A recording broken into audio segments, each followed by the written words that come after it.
the show, and connected with the piece's underlying question: is art a viable way to make a living?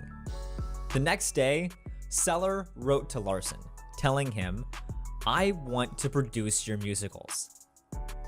6 years later, the two were on the cusp of starting public previews for a show that the New York Times had called Larson's first major New York event.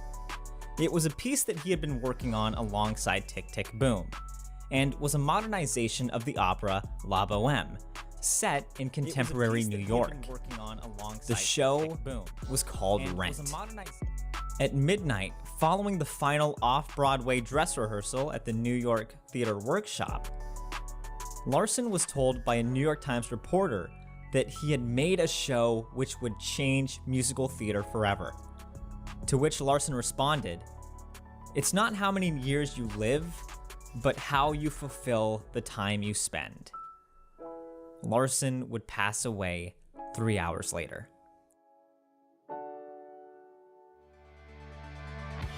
A few years into Rent's triumphant Broadway run, David Auburn, who was Proof's Pulitzer Prize-winning playwright, was presented with a collection of drafts, notes, cassette tapes, and video recordings of Larson's original Tick, Tick, Boom, and given a single mission: turn the one-man rock monologue into a piece for a trio made up of 12 monologues and 12 songs.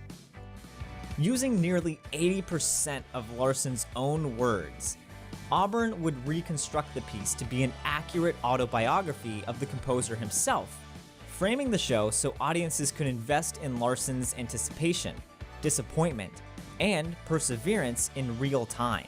The show would now follow Larson leading up to the actual workshop of Superbia, instead of everything taking place after. The off-Broadway production of Tick, Tick, Boom would open in May of 2001.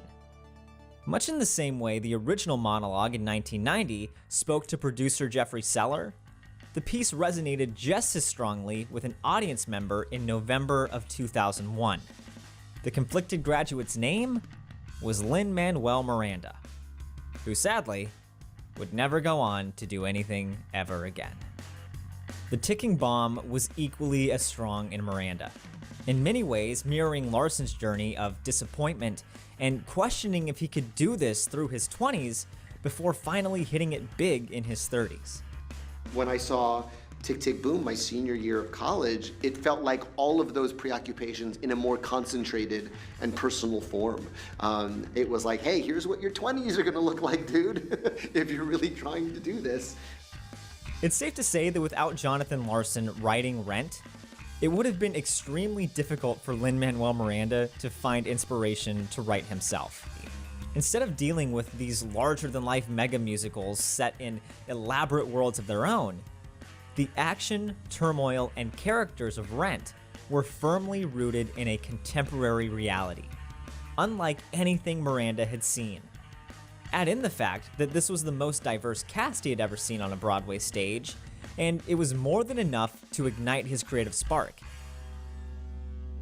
Miranda's passion and reverence for Jonathan Larson, and in many ways, the early 1990s New York that he grew up in, can be felt in every little detail of Tick, Tick, Boom, the movie. As he said in an interview with Untapped Cities, production designer Alex DiGirlando and Miranda promised to show the New York of 1990 as it really was, and not a romanticized version.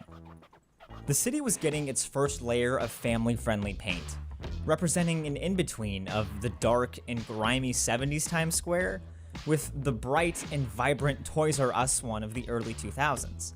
The team dove into endless research to recreate each location, and the end result is stunning. Looking at the Moondance Diner, I would have never believed it was built on a soundstage. I mean, I was half expecting them to just throw in Mary Jane yelling at Lynn's chef, just to make it extra authentic. This authenticity translates directly to Larson's